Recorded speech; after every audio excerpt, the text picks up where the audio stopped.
রসগোল্লা নামের মিষ্টির দোকানে তৈরি করা হচ্ছে কাঁচা আমের জিলাপি, যেগুলো দেখতে কাঁচা আমের মতোই সবুজ।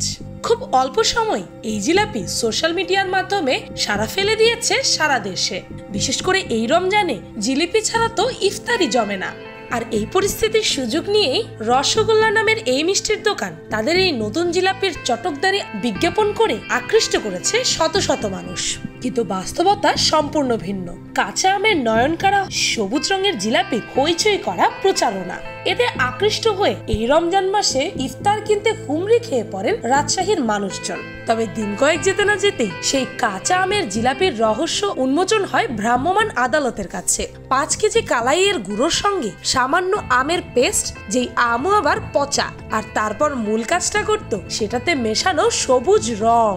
আবার যেই রং এই জিলাপিগুলোতে ব্যবহার করা হয়েছে সেগুলো মেয়াদ উত্তীর্ণ হয়ে গেছে। শুক্রবার রাতেই মেয়াদ উত্তীর্ণ রং ব্যবহার করার কারণে রসগোল্লার দোকানটিকে বন্ধ করে দেয় ভ্রাম্যমাণ আদালত। আর তার পাশাপাশি মিথ্যা প্রচারণা করে মানুষকে আকৃষ্ট করার জন্য 25,000 টাকা জরিমানা করা হয় তাদের।